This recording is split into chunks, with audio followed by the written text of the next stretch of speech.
Normal progressions like truck nipper, charge up, which is shot firer, bogger, then jumbo. So I'd already, sort of half knew how to use it. Like, not well and useless at it, because it's the most difficult thing to learn in your life. Like, it's just the getting it moving and keeping the sequence going to actually achieve stuff and get yourself out of bloody shit situations. Like, it's just, there's that much to it, not breaking thing. And not hurt anyone else. Like, you can, there's so much shit can go wrong with it. Welcome to the Beers with a Miner podcast. My name is Mad Mumzie and I've been driving the huge dump trucks in Australian open cut mines for over 10 years now. I wish I had $1 for everyone who said to me, "How does a little thing like you drive those big trucks? You must be rich. How do I get a job doing that?" My mining friends are asked these questions all the time too. This is what started the Mad Mumzie journey to share stories and tips from living a mining lifestyle and to let others know what it's really like. Tune in each episode as I sit down for a relaxed chat, usually over a few beers, with a fellow miner. Women and blokes with various experience, roles and opinions share their lessons and stories with you. Not everyone is cut out to be a miner, but why not? What does it take to thrive and survive in this industry? Now, let's dig in. Get it? Dig? Mining? Crack me up. Hi, it's Mad Mumzie here, and in this happy hour episode, we're hanging out with a guy named Matt Michael, an underground miner in WA. And he's a real miner, right? Because he's underground. We'll get to that. And he's also got a podcast called Life of Mine. I have loved watching his Facebook Live videos. They crack me up. It's hilarious. He's just shooting the breeze with people sitting around the coffee table, and I just love it, and I always end up commenting, and I just thought I had to get him on the podcast for you and for me, because I want to find out, who is this guy, what makes him tick, and why did he start a podcast as well? So let's dig in. Get it? Dig? Mining? Crack me up. Still. Welcome to the podcast, Matt.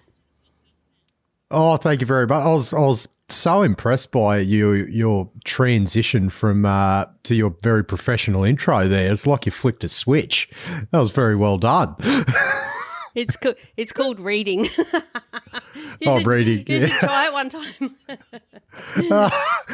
Isn't it hard to try and read an intro and act like you're not reading it? Yes. So now I just told everyone, thanks for that. You let the cat out of the bag already. Bloody, I know this is going to be good. All right. So before we get started, as you know, this podcast is called the Beers with a Miner podcast, and I like to start these happy hour episodes with my guests sharing their favourite beverage and also their favourite time to enjoy it. It could be beer, wine, spirit, or perhaps even a cup of tea.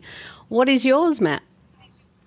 Well, unfortunately, it's geographically determined these days. So I have to drink Emu Export because I'm based in WA, but I'm actually from New South Wales originally, and I was a Tooheys New man. So I recently went back and enjoyed some frothy schooners of new. Now, time of day is, well, because I work night shift, day shift, so it's anywhere between technically 6:30 a.m. and 6:30 p.m. So if I'm on night shifts, breakfast time, I'm hooking into the tins up at work. But look, after 12 o'clock at home is an acceptable time. Otherwise, the missus gives me the bit of a stink eye if I'm cracking one before then. Yeah, you kind of look at the clock and go, I don't know, is it too early? And then if someone comes around, it's never too early, right? It's like, oh, fuck, yeah, we'll open a beer. We're good. And whenever I do a podcast, I have to have a beer with it. Like, it might only be one, and that's if I've got an early morning one. I've had a few weird looks from some of the guests as well. They're like, "You having a beer now?" I'm like, "Oh, it's kind of what I have to do." Yeah, I used to have too many at the start, but like when I first started doing it, I took a bit far, and I'd get the old thick tongue by the end of the interview. So I've eased up a bit. I have one or two now. Haven't we evolved? Haven't we? Oh, we're so grown up. I have, I must admit, I've listened to myself sometimes and I'm like, oh, I sound a bit half cut there. And sometimes I know because I am. But we won't say which one. And I have just come off a podcast, first time ever actually, I'm batching baby, which is what they say to do. You know, do quite a few in a row. I'm doing 2, that's enough. Yep. So I've already had a couple of beers, so I'm already well warmed up and ready to go. Oh, you're chirpy as fuck then. Beautiful. Hey, that's just how I am anyway, right? Oh, dear. So I want to get into your mining journey. You know, got to love that word. What the fuck do you do in mining? That's a better way to put it. In the industry, what is it that you do, Matt? And how long have you been doing it? Oh, geez. I can't answer this quickly because it's a fucking weird journey, I'll be honest. But I'll try and summarise it the best I can. I've got 3 beers lined up, so I've got all day. 3 beers can be a measure of time, isn't it? Isn't that great? So absolutely. I'm currently a jumbo operator, so I don't know if there's a lot of open pit people listening to this. So jumbos is one of the drill rigs underground that does all the drilling of the development phases to advance the tunnels, you'd say, and then install all the mesh and ground support to make it safe for everyone to walk under. So I do that at the moment, and I've been doing that for probably 3.5, 4 years. Absolutely love it. It's like a friggin' underground sport. It's just the best fun ever. I absolutely love it. But wasn't a direct journey going into it. I originally was a mining engineer. So I did, went through the whole goonbag journey of university and come out as a mining engineer, and then worked as one for 5 years. And, enjoyed it at the time. It got a bit bloody monotonous and boring, but just always had that, like we did a year underground to get your practical time. And I was just always fascinated by these jumbo operators. I thought that is the coolest fucking job I've ever seen in my life. Because it's like this, I don't know if you've seen one, it's like a big bloody transformer robot looking thing. It's bloody out there. So is that your podcast logo? Is that a jumbo? Yeah, in a way, yeah. It's got with the microphones with on the end. microphones hanging off it. I love it. My brother-in-law is a jumbo operator, and I've over there, and I've just never really known what it is, but carry on. Now I know a lot more about it. So it's a driller. It's like you're a stinking driller, basically. You're a glorified driller. Essentially, you could probably get a monkey trained to do it. Like, it is very hard, but like you're essentially just boring holes and blowing fucking rocks up. Yeah. It's in a very repetitive way, but that's, I guess, the whole cycle of the development to, advance the tunnels and everything depends on the jumbo. That's why it's a, pretty high pressure sort of intense job, which is what's so great about it. You're down at the face, you might be at the hottest parts of the mine all the time, and really pushing the body to the limits physically, because you're working hard and you're trying to, obviously you might, depends how you set up, or you get paid per bolt and everything you put in. So if you want to be lazy, you don't get paid as much. So it's but it's just good fun, because you're really, everyone's behind you. So if I have a shit day, everyone has a shit day. But can you explain, how is it physical? Because aren't you just sitting in a machine twiddling the levers? Yeah, so when you're bolting, which is as I said, you're installing all the ground support. So essentially, like, the tunnel will be, we call it a drive, but like people probably that aren't underground know it as a tunnel. So when you fire it, it's just bare rock, so you can't walk under that, because if one of those rocks bloody falls off and knocks you in the head, you're dead. So the jumbo, we have to scale all the loose rocks off and then install mesh and bolts into the ground to cover all that bare rock, so it's safe to walk under. Yeah, like that whole process, we're up and down out of the cab all the time to put bolts onto the boom and dragging sheets of mesh forward. And so that's like you're up and down, and then it's usually hot parts of the mine, because you got to direct the airflow into you. If it's a bit far back, or you're in a deep mine. It's nice and so like you're dealing with the physical exertion, like dealing with the heat, and you're doing it for like 11 and a half hours straight with no break. Well, there's no crib time on the jumbo. If you take crib on the jumbo, you'll just get sacked pretty much. What, by the crew? You need to harden up. You don't not allowed to eat. Everyone, all that's it. Oh, you just eat on the go, but it's it's the weirdest. Don't they come and hot seat you or something? Oh, if you're not firing, they do. Usually, most mines you'll fire at the end of every shift, so you obviously have to get out. Where sometimes they fire every 24 hours. So I'll be on day shift with me mate. So Tucker, the guy that interviewed me, he's my cross shift at work. So me and him are on the same machine. So he'll come down and hot seat me, and I'll say, yep. I'll say, this is fuck, catch you later, I'm going to the pub. And he's like, too easy, cheers. Bye. Repeat process. Yeah. So, it's essentially a free gym membership, the jumbo. I can like literally go to work. The missus absolutely fucking hates me for it. I'll go to work and drink as much as I want, eat as like walk into the mess, which is just a fucking like a gourmet sizzler. And especially after a few beers, and just fill my plate up as much as I can, eat as much as I want, and I still lose weight. It's great. Oh, wow. It's fantastic. So it's amazing how even if, like, say, you're boring all day, which means you're boring the patterns in the faces to not boring for the charger. Yeah, it is a bit boring watching it sometimes. Even if you're doing that all day, like sometimes like you know what it's like if you're mentally exerted, like 11 and a half hours of trying to focus and keep everything happening without fucking anything up or breaking anything. By the end of the day, you're like, you're pretty buggered. And because your hands are moving all day, you don't eat that much. Yeah, right. So it's good for the waistline. If I didn't drink, I would have a fucking six-pack. I'd be so ripped. But I'm not giving that up. Fuck that. Yeah, no. Okay, you wouldn't let me on it. You wouldn't let me on if I was sober, bloody not drinking, would you? It's part of the bloody beers with a miner. Some people do, mate. Some people don't drink, or they have a water or whatever. But my biggest thing is, you can have, and I have to allow people to have a choice. You don't have to be a pisshead to come on the podcast, but I'm going to have a beer. yeah, exactly. You can do what you want. You can have a cup of tea, and some do because of time scale, or they got to go pick up kids or whatever. But no, I like to have a beer. Yeah, I got to go. I've got to go coach basketball after this, and I'm subbing in as the coach, so I may have one beer because I'll rock up smelling like piss and hit a kid across the head, or it's like the police will get involved. So responsible, so responsible of you. I love it. Mate, I've peaked maturity. Yes. I do have a question about. So you're an engineer who said, "Oh, I like the jumbo. I'd like to have a crack at that." But not everyone gets to have a crack at a jumbo because they want to.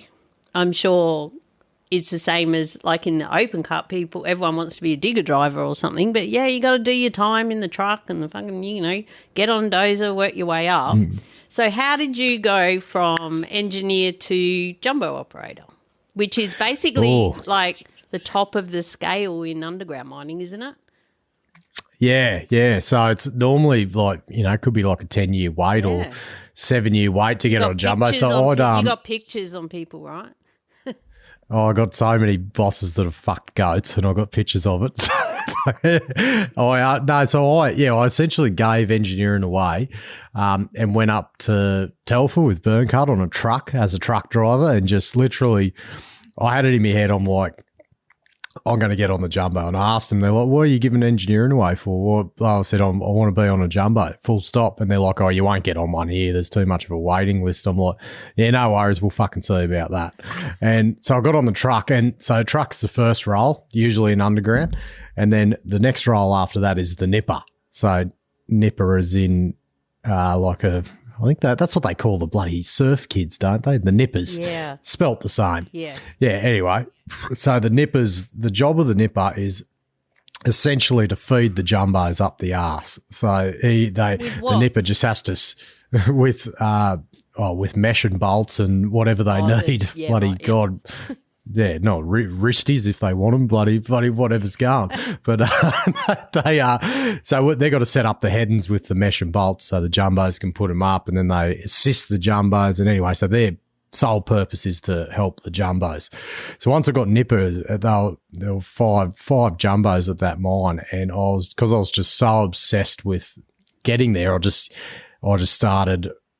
I'd been around them before, but I'm like, memorised what their hands are doing. So I knew, what lever did what. And then, just worked my ass off, ran like a madman. So obviously they seen I was keen as I was asking them heaps of questions. Why'd you do that? Why'd you do that? Oh, can you let me put a bolt in? Which you're not supposed to do because bloody, you got to have a ticket for it. So, not passed out, right? Yeah, exactly. Authorised. Yeah. So, and I just maintained that. And they tried to move me up. Like they said, we'll put you on service crew and stuff. I said, no, I'll just stay nipper and it's all good. Thinking I was like, but I had the ulterior motive that I just wanted to be around the jumbos.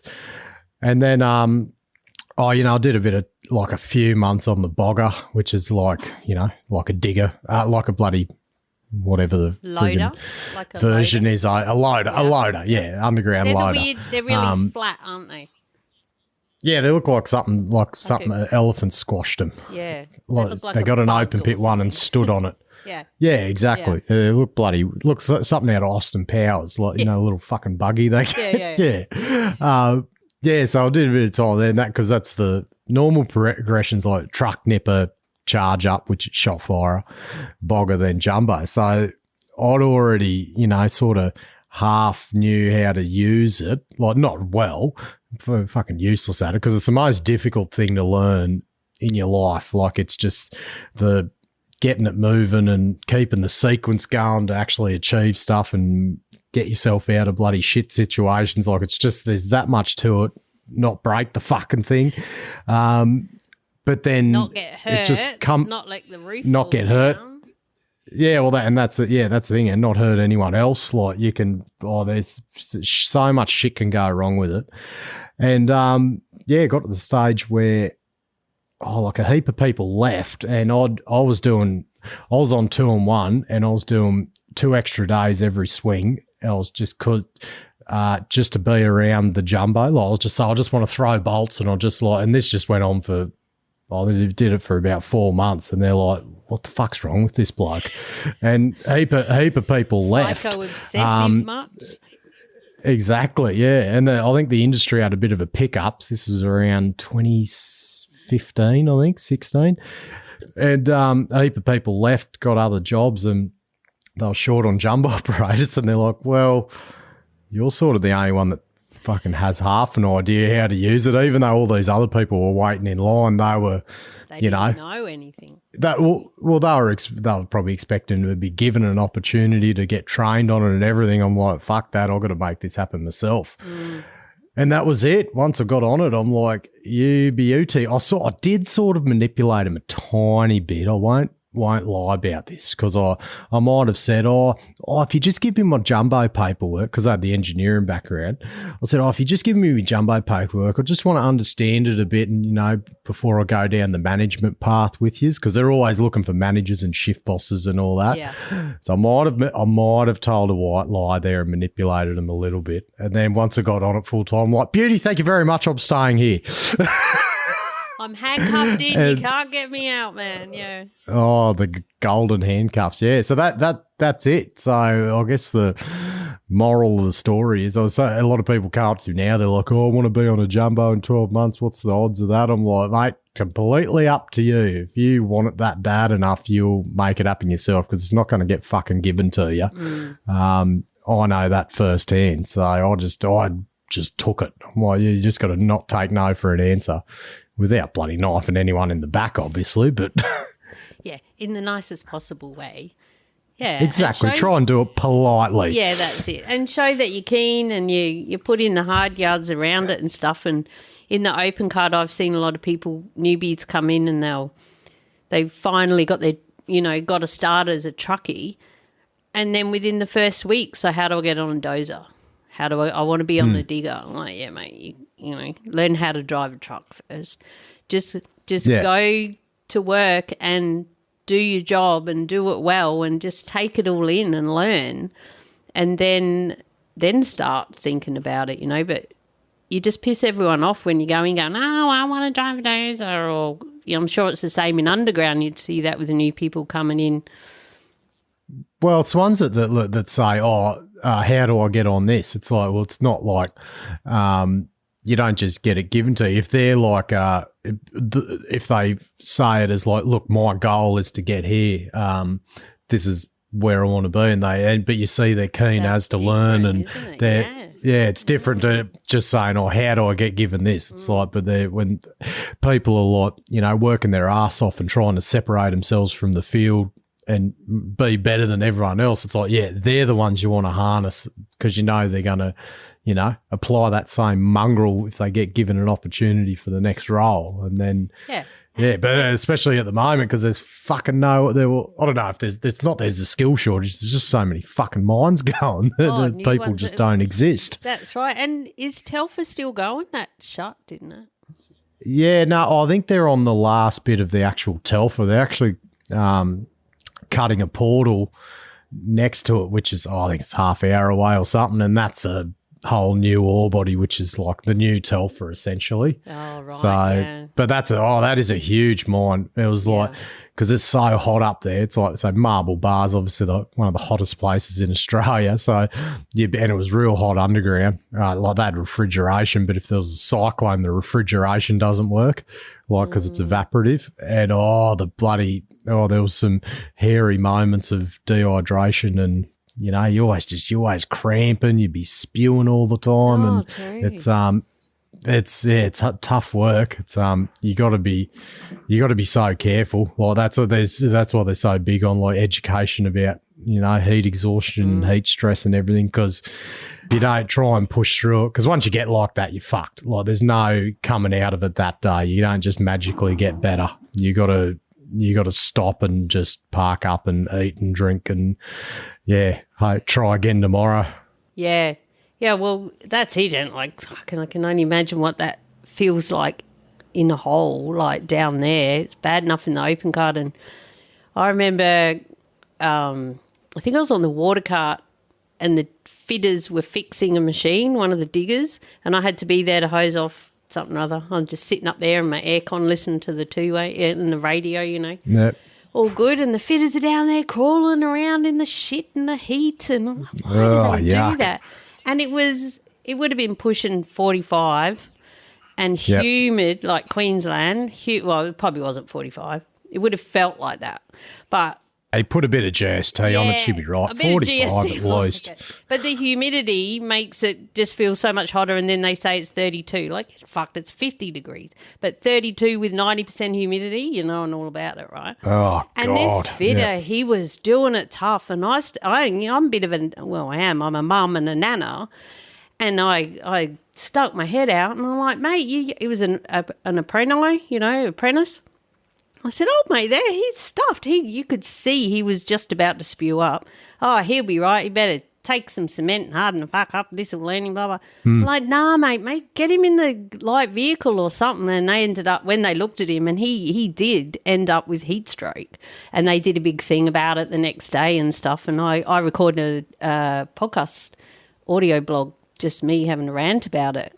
Like, you've got to look after yourself. You've got to be hydrated. And if you see someone that is struggling, or if it's really hot, whenever you get that opportunity to stand under a tree in the shade, or get in a light vehicle with the aircon on or something, do it. Take that opportunity. Don't think you're weak because you're doing it. But the worst thing, like when you actually get to that stage, your decision making skills just go out the fucking window. So he would have been in that state, and he would have been, that's right, that delirious, like probably focused on the job and not realising how fucked he actually was. And then you start making poor decisions, and it literally takes someone. And peer pressure is a big thing as well, as you said, because I got properly cooked when I was young too. Like it was at a hot mine, and I got a crack at being the shop firer, the charge up guy. So, you don't want to bugger up, but you're doing everything the hard way because you're just learning. And I I had to get carried out from underground, driven up, like full body cramp, carried in, spewing me hole up. Like looking back at it, probably close to like people have died from that. Yeah. Makes me shiver to think about it now, but ever since then I've known the signs, and I have to, like, you know, if I get like that, you just have to stop, park up, and just suck it up. It's just like, today's not your day. It's and the worst is the first night shift, because your body's like, the first night shifts, you know what it's like, hard as anything normally, because you're just adjusting, awake. but then then you mix heat with it, and you just it's a battle of survival. That first night, it's in a hot joint, it's fuck, you wouldn't wish it on your worst enemy. But like, that's whole, I guess I think one of the first episodes I ever did on the podcast was about heat, because I'd been through that experience, and, you know, worked at a few hot mines, and it's trying to, I'll take a special interest now in making sure people don't get that fucking happen to them. Like, because I just see the signs straight away as soon as they're fucked, and I'm like, they're like, nah, I'll be right, I'll push through. I'll be like, nah, mate, you're gone. I'm like, you got to park up, sit down. It's not worth it. It's because there was just a fatality recently from a dehydration. I think it was, I don't think it's been officially released, but the word on the street, it was dehydration in WA. And it can happen to anyone. It's it's a big, rightfully so, a very big topic of interest and safety topic, which is good. And I think it's important too for, like you said, about peer group pressure. So for the people that are already on crew, and I know you're listening, right? I know there's people out there that are already in the mines, and there's people that want to get in there, but you have to look out for your mates. We have to get each other home safe after every shift. And if you see someone that is struggling like that, and especially in my world, it's mostly, I would see it as the fitters and probably the drill and blast crew. Yeah. You see them walking just out there, and they're loading the holes, and I'm like, fuck, that's another in job. The sun why all the day. Fuck would you do that? I haven't got anyone on the podcast yet who does that. I need to line that up as well. Well, especially there, like, because they got an extra. Well, they got the sun on them all day and fucking flies, and they have to really, they'd have shit rug up for sun protection, and like, that's the best thing about underground. There's no fucking flies. Oh, there isn't. Yeah, they don't stick on your back and follow you down. They no, don't like thank it down God. A couple make it down every now and then. But it's the killer underground's humidity. So, you know, if it's because it's that much of a it's a bad word to say, but it's a very moist environment down there. But it's there, like, because, you know, there's a lot of water. All the water, there's water everywhere. Essentially, that's what I was going to ask you. Yeah. Yeah, so like, to give you a context of heat down there, so like, your sort of stop work limit is 32 wet bulb. So do they use wet bulb, dry bulb in open pit or not when they're measuring temperature? Not familiar with the term, no, but I don't measure temperature either, so they might. Yeah, so wet bulb, the wet bulb temperature takes into account the humidity. So the dry bulb temperature is what gets set on the news. So, like, fucking Darwin's 32 degrees. That's dry bulb. But that'd be, say, that could be 30 degrees wet bulb, because it's really, really humid there. So for us, the stop work limit's 32 dry bulb, which would be, you know, that means it's about 37 degrees and 80% humidity. And that's when it's real fucking hot. Because so we'll drink about, like, when I've been at a hot mine, I've been at a few. God, I've actually worked at 3 of the hottest, shittest mines in WA, I reckon. And not the hottest, but so on a hot day, you'd drink about 10 litres of water. Wow. Underground. Yeah, so I'd assume open pit, like shop fires in the open pit, would be the same, but you just, like, you'll drink 10 litres and you wouldn't even have one piss. It's because it's just like your boots fill up full of water just from all the sweat running down your body. Yeah. And it just like it just goes straight into your gumboots. And like the weirdest thing, you'll get up from underground and you'll pour your gumboot out. And everyone's like, "You been swimming or something?" I'm like, "No, that's just the bloody sweat." It's yeah, but I'm at a pretty cool mine now, so I'm fucking hanging on for dear life there. You're staying there, I'm spoiled at the moment. Yeah, I'm spoiled as. Hey, so how do your feet handle it? Because I've had this conversation with a few people. Like, you can get fungus and that, and then you got to, like, if you got good socks will help. The old bamboo socks seem to be the go. Yeah, I've got them, the bamboo socks, yeah. Like, I've had ones where you, if you got wet feet all the time, you end up, because you get that trench foot, but then you get it, because it's wet all day and then you'll dry out at night, they start cracking. Yes. Your feet might crack. And like once it's like that, you can't you're fucked for the rest of the swing. But I haven't had that too much. It's just, sometimes, like, the best thing you can do, if anyone's listening, I'll do a couple of things. I hope they are. Like, I hope someone's listening. I mean, anyone from underground, I mean. Yeah, right. Because most people wear, because we get the wellies, the gum boots. Yeah. So people chuck the natural way to wear them is put their overalls inside the gum boot.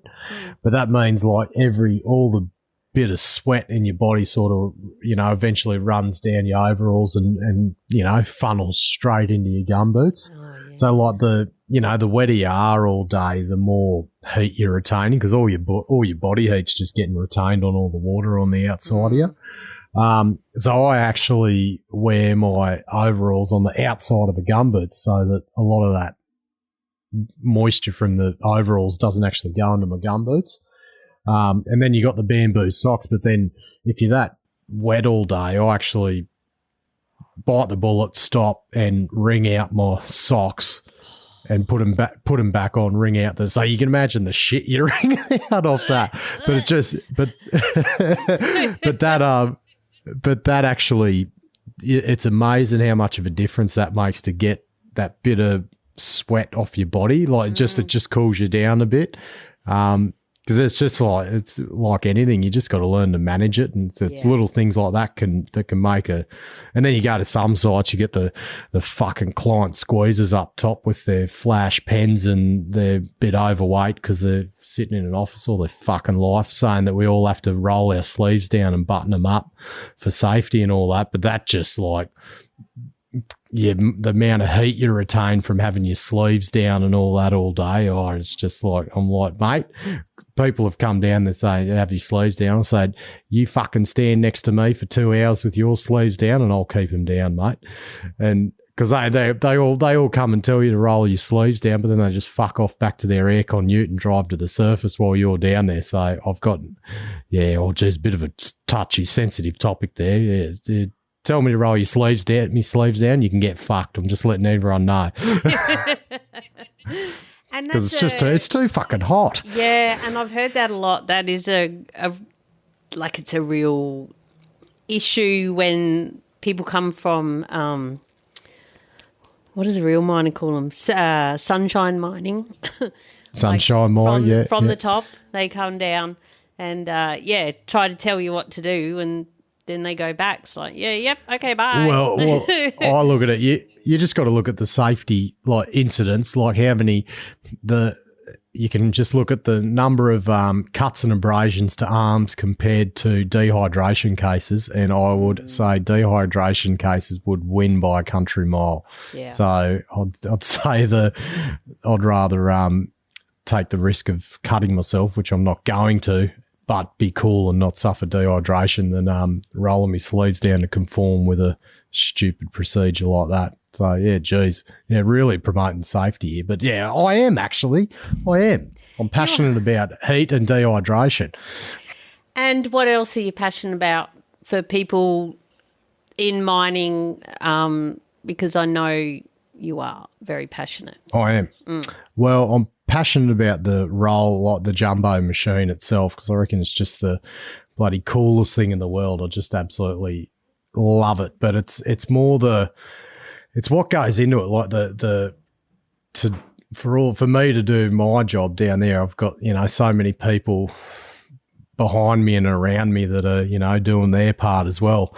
And it's getting a joint, like, and then small minds are the best for it, where you can really get that team happening, that team culture where everyone's in it. And it's like a footy team, like, and it's just. I just wrote down team because underground, I've had a couple of underground miners on my podcast, and they said it's such a small team and everyone's looking after each other, and they've got to, like, everyone's, it's like a dance, and we do it too, but there's 60 of us. It's different. And when you're down there, team is so important. And one guy was from the army, and he said he really felt like when he was underground, because they ended up working with us in the surface because they shut the underground, and he didn't even feel like he was a miner when he come to the open cut.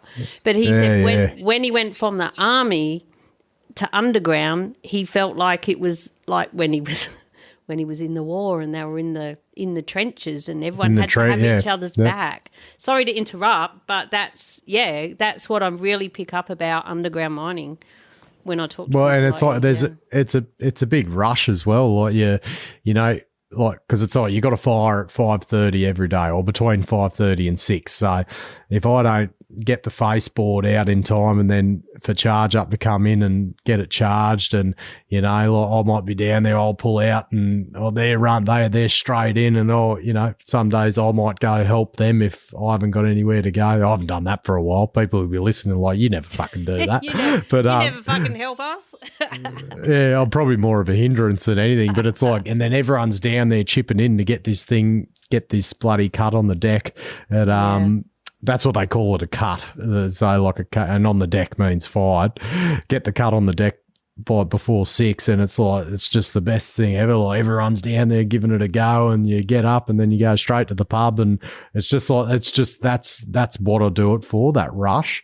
And you get paid. It's like a bloody sport each day, and you get paid to do it. I reckon it's just the fucking greatest bloody job in the world. I absolutely love it.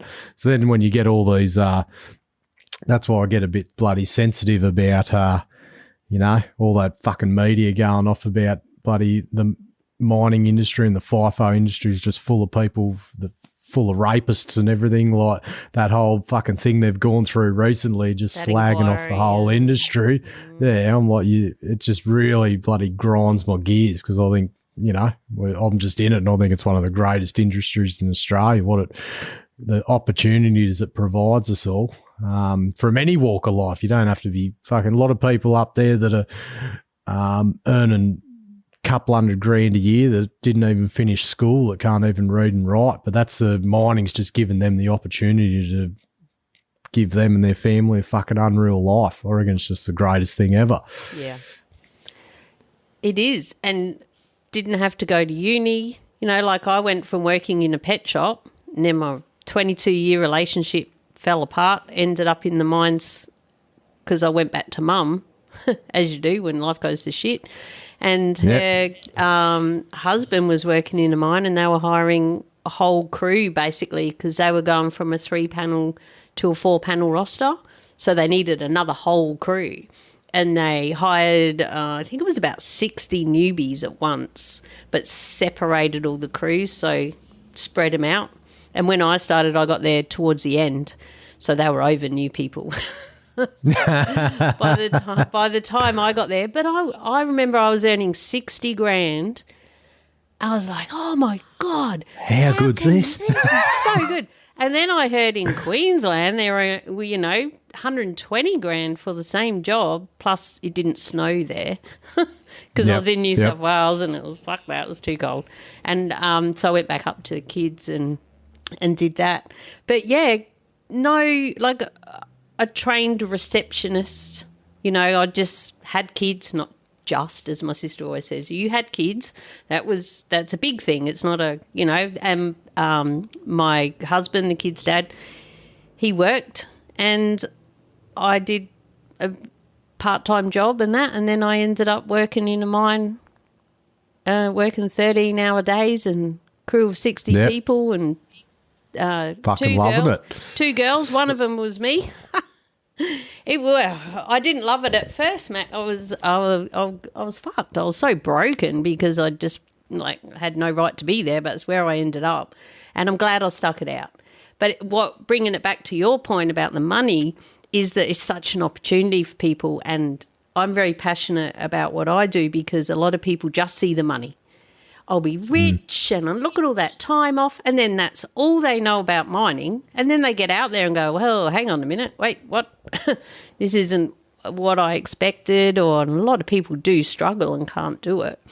And or their family situation, it doesn't suit them, or someone cheats, or they think they're cheating, or there's so many things that people don't even think about, which is why, or that, hello, you might die.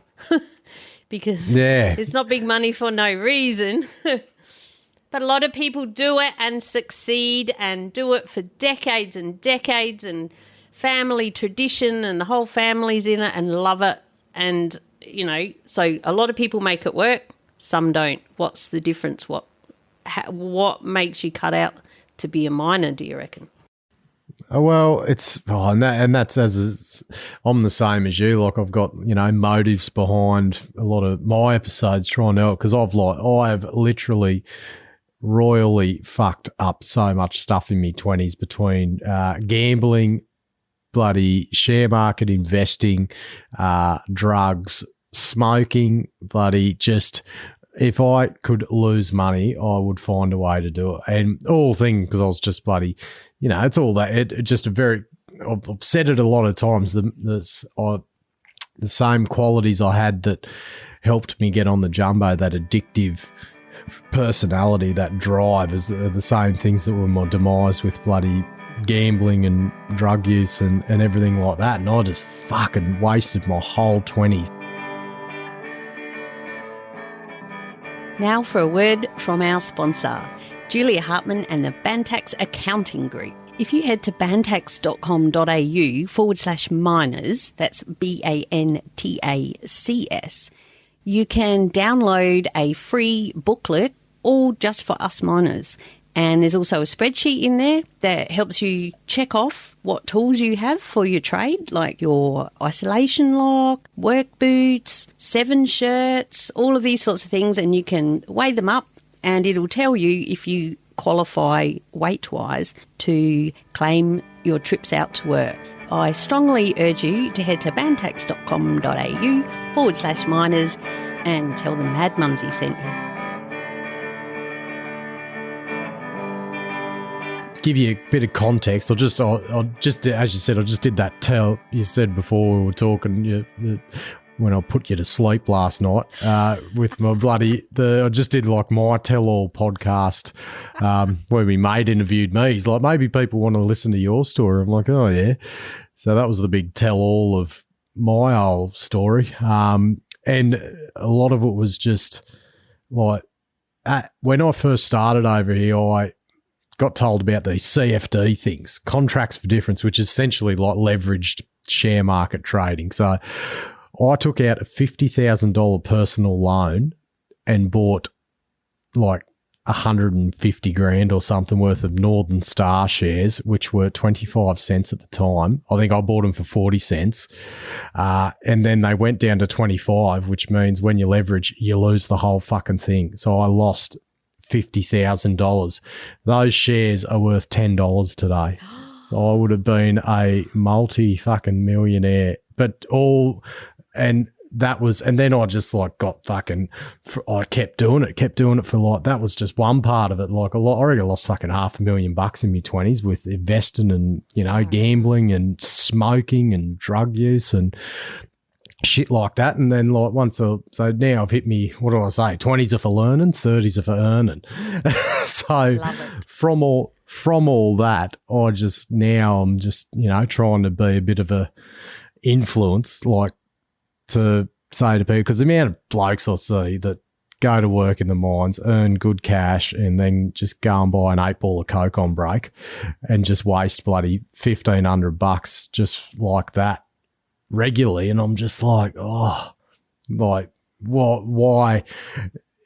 trying to promote the idea of like, oh, instead of doing that, maybe you could buy $1,500 worth of shares or put it towards a deposit for a house, or like, you know, go down that line of thinking. They're going the other line or lines of thinking.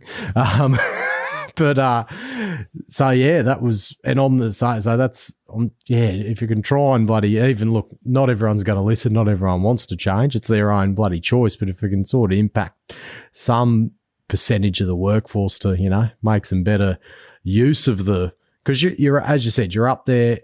Any fucking tough time you're having at home or whatever, like, is exacerbated when you go on a FIFO site. You're sitting in a donga by yourself. You're remote. You're working 12-hour days. You're probably low on sleep. You're fucking physically exhausted, but like, and you earn the good money because you work hard for it. But then, you know, to throw it away like I did, and a lot of people do, is just such a waste of putting yourself through that. Like, whereas why not put it to better use, set yourself up, get a better life later on, give yourself the potential to fucking retire early maybe, or get debt free. So I guess practice what you preach. I've hit a better point in my life now. I've got a bloody legendary missus, the wife, and 3 kids, and God, I just well, them fucking kids cost a fortune. I don't think I'll be able to afford punching out $1,500 for an 8 ball of Coke every break. That's cheap compared to kids, yeah. But so when you were at that stage, if someone like you, and you probably had it, was saying, oh, come on, mate, you should be saving up to buy a house, and I had it as well. You know, you paid your house off yet? Well, no. Yeah. I wouldn't have listened. Never had money. I'm having fun. I'm actually doing what I want to do. And I was paying for everyone's everything as well, because you're the rich miner. So go down the coast, hire a car, get a unit, pay for everyone's lunch and dinner and everything. So I did waste a lot of money too. And I did some shares as well that didn't quite work out. I think I lost about $7,500 on that. That's better than mine. It was supposed to be, you know, you must have. Sure thing. And it's the ASX 200 has never been this low ever. But it got lower after that. And I lost it, you know, nothing happened. But I guess my question is, what was the turning point for you? How did you go from that to, I need to really get my shit together, I've crossed a line? Well, because that's the thing. I did have people telling me, and I'm like, just wouldn't. I knew better. I wouldn't listen. I had to, same as someone trying to quit smoking. You can fucking get into them as much as you like, but they've got to make the decision themselves. Yeah. And it was when I met my wife. So I'd met her, we were together, and I think I had one last attempt at the CFD thing and fucked it up again, lost about 20 grand, I think. And I'm just like, what am I doing? Like that was the point. And she obviously knew about it. And it was like, I'm going to fuck this whole relationship up if I do this again. That was it. That was simple as that. I think she was up the duff at the time too. So I had a bit more to think about, because there was a child on the way that I owned. So she come with Blake. He was 5 at the time, so he's come pre-made. Yeah. I call him a sock. Some other C's kid. Bloody.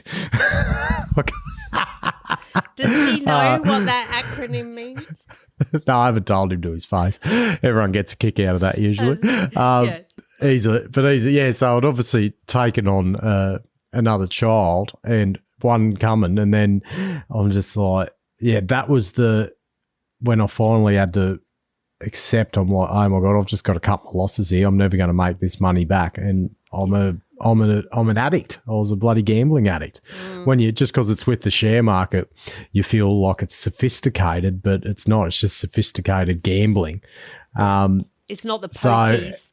Yeah. No, and then and it was actually my mother-in-law, or the new mother-in-law at the time, gave me the Barefoot Investor because none of her kids read it because they were all probably pretty useless. Mate, no, I was the first one that really took it on board, and that was the turning point.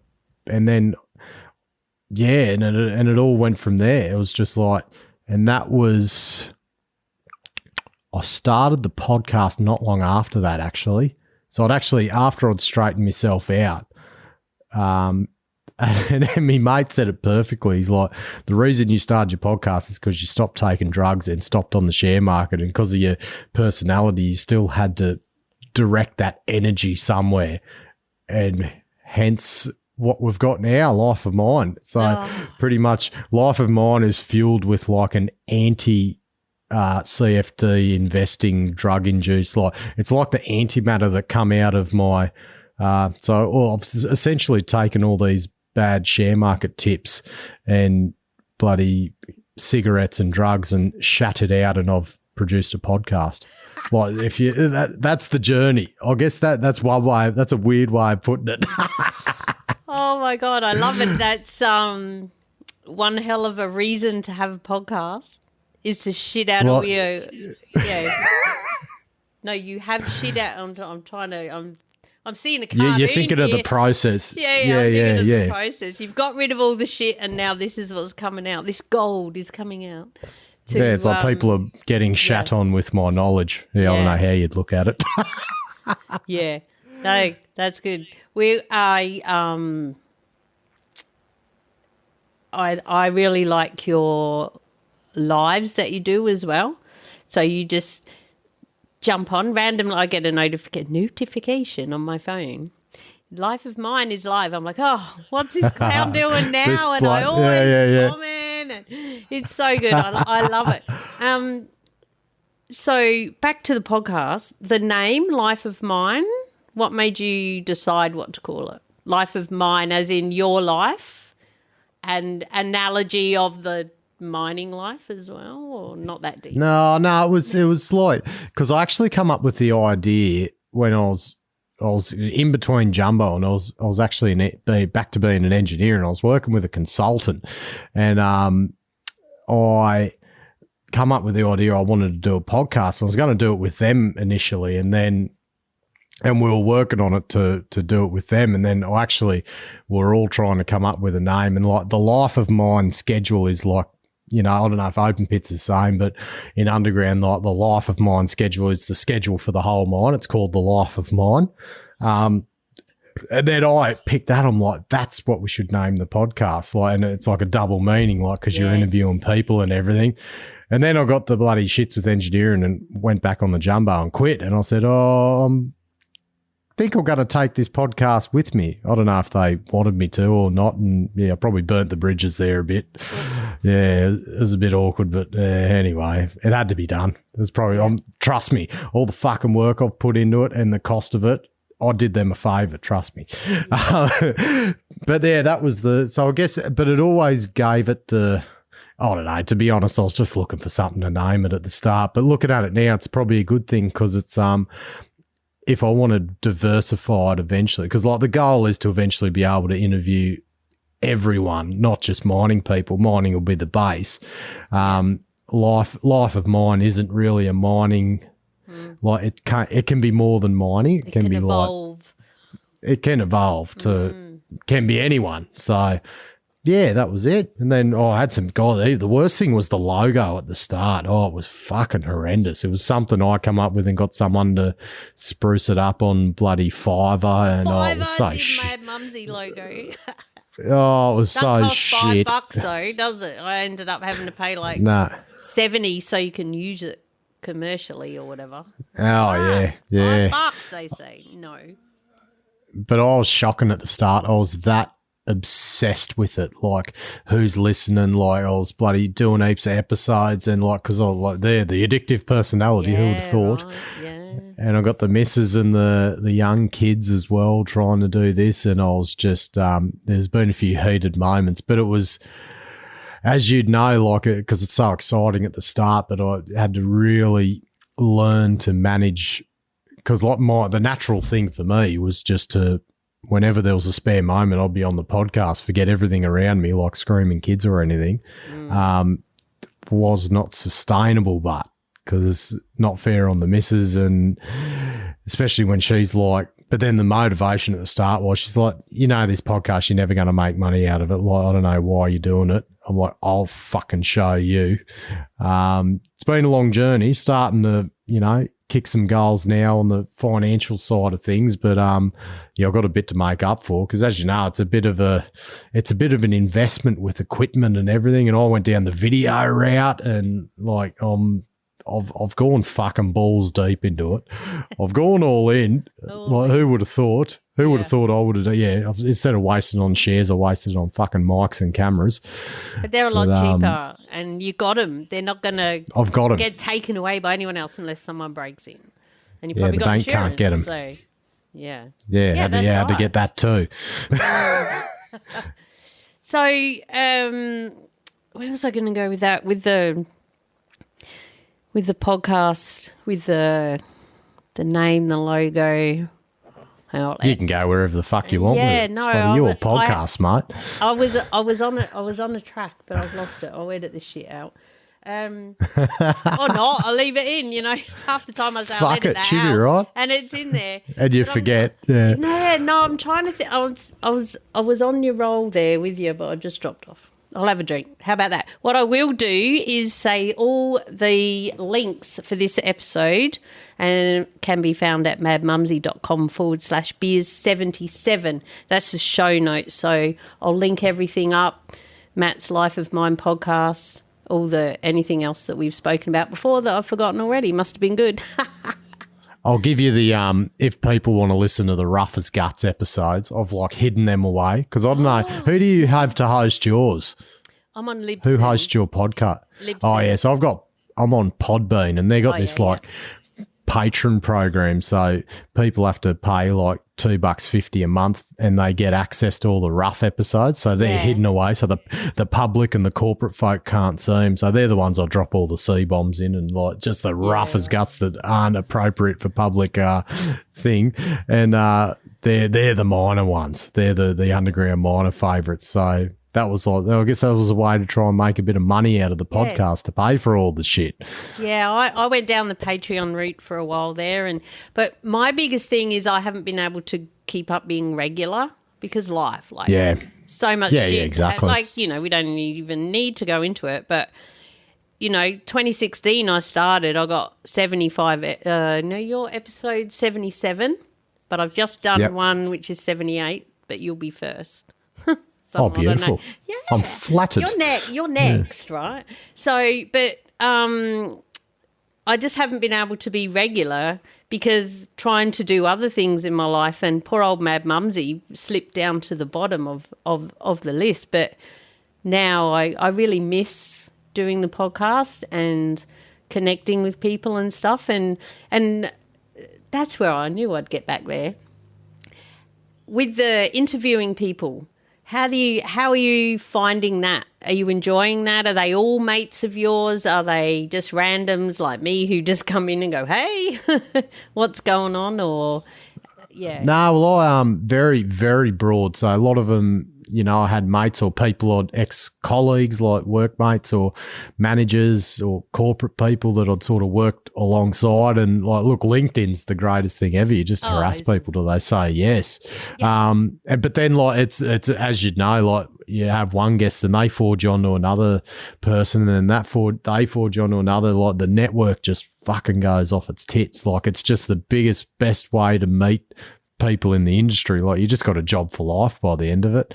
So and then it's been a journey learning how to interview people. I used to do questions and everything, all that, but now I just hit the go button and you just sort of let the conversation take its natural course, because I just don't think reading through questions, you can hear it in the interview, and it's when it's structured, it's not as engaging. I just like listening to a conversation.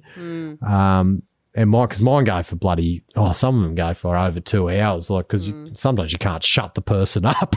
So, especially the old fellas. But yeah, it's so I guess, as you know, you just develop a bit of you get better at interviewing people the more you do it. I think I have.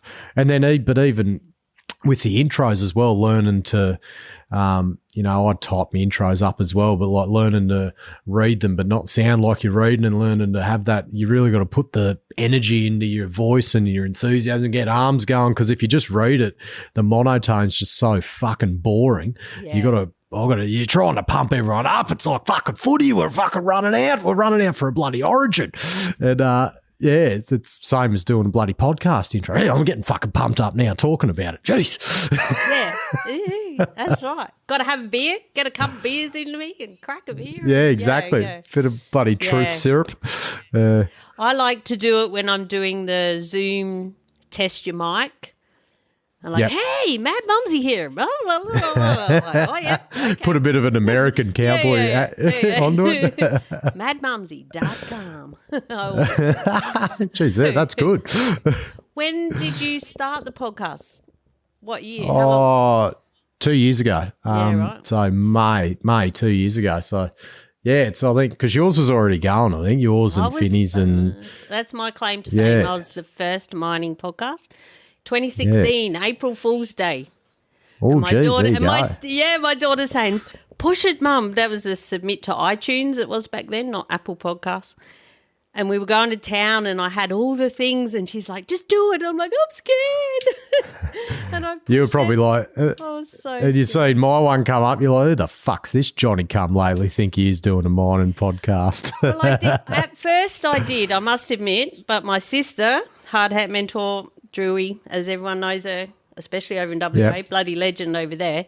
She said to me, "No, just swing on their coattails," because they've got people that listen to them, and you know what it's like if you find a good podcast. Oh, what else is similar? Like I've listened to all them or whatever. So now I just love it, and I've had. Some of them on my podcast and I've been on their podcast, like Finny Pete from Full Production. Yep. He's cool. I've been on his podcast and he's been on mine. And we kind of all mix it around, and I was just on another one. Yeah, well, that's what you'll be on mine after this, no doubt. So it's one of the, what do they say? That's like, one of those you do me, I'll do you situations. I think that's what Finny said because I went on his and he went on mine. Yeah, that's so it was the same thing. Yeah. I think, because I remember I went on his and I think I must have swore too much because I listened to it afterwards and they were sort of muffling all my swear words. I think I went a bit nuts on the F-bombs, I think. So I think I'm being a bit better today. I think. Fucking awesome, mate. God, it's a bloody mining podcast. I don't know what people expect anyway. That's right. I always say Mad Mums... I shouldn't yell here, though, because where I am is a wellness corner. Yeah, you're looking real well. My studio. I've got the door shut, but anyway, we won't go there. That's all right. And someone's sleeping over tonight, so yeah. So anyway, all good. I'll go on your podcast and I'll share yours far and wide. So, of course, yeah. I'll send you the bloody booking link, mate. Have you used that Calendly? Did you see that? Yes, that's handy, eh? That is freaking awesome for organising your life. Yes, I'm just not organised enough to use it properly, but I must because I haven't been regular. So it's not like I'm organising 10 people at once. It's like, hey, you want to go to the podcast? I got tomorrow free. But now I'm going to get back more into it. So it's probably time we need to wrap up, I reckon, because you've got to go coach these kids at basketball and actually win. Yeah, I know. I've got to bloody rip them up and they're going to get a few home truths tonight. Yes. No sensitive coach tonight. Yeah, anyway, I think I'm going to get kicked out of the stadium. No, now, come on, change your boots. It'll be all good. All right, I'll wrap us up, hey. I just want to can I say thank you first? I'm just so honoured that you've asked me on. Can't thank you enough. It was bloody, I'm really flattered. Oh, thank you. Oh, that's nice. Thank you. Yeah, no, it's just a real bloody honour to be asked onto someone else's podcast. It's just, can't thank you enough. Well, thank you so much. And I'll have a beer with you in person soon. I was actually meant to be in WA right now, but COVID stopped that. Yeah. I was going over 5 weeks. So we'll definitely have a beer together one day, and I'll meet your lovely wife, kids, all the things, all the people. Do you notice that, like, once you interview someone, it's like you just get this weird bond forever? Like, you just become, it's like an instant mate thing, like, in all seriousness. Like, you can just, like, in it, and you just, like, it's just the weirdest thing. You talk to someone for an hour on an interview, and then you're just, like, best mates instantly. Yes. It's, it's cool. And it doesn't matter what level they are. I had the CEO of Are You OK on when I was first. Oh, yeah. And he always, every now and again on LinkedIn, good old LinkedIn, we have, have a couple of chats, and people real, like, highfalutin people, but they remember me. They know me. So, yeah. All right, well, I know you need to go. So what's the best way for people to get in touch with you if they need more Matt in their life? You want a bit of Matt in you, want a bit of life of Matt in your life. Got the website, lifeofminepodcast.com. You can bloody subscribe to the podcast anywhere you like. It's on bloody Spotify, Apple, it's bloody everywhere, Google Podcasts. Got the YouTube channel with all the videos, done a few underground skits where I've dressed up like a dickhead. And they are good. True. I don't think the boss liked it too much at work, but if you want to hear the rough episodes, go to Podbean and be a patron. I think it's patron.podbean.com/lifeofmine. So that's where all the rough, funny ones are that I've hidden away from the corporate folk. And if you want to help us out, buy some bloody merch at the lifeofminepodcast.com/shop. Sell a bit of merch and hoodies to try and fund this whole project. And just look, if you can buy a hoodie or a shirt just to get the missus off me back, because she's going to kill me if I don't sell them. She's fucking up me because I've dumped a bit of coin on them. So, any help would be much appreciated. But, no, thanks very much. I'm so honoured to be on the show. It's been awesome. Thanks so much for coming on, Matt. And, go and get your merch, rock it, wear it to the basketball. It's time to say goodbye now. We could chat all day, and I've been known to. All the links we discuss in this episode are at madmumzie.com/beers77. Thanks for coming on. Cheers, Matt. Bye.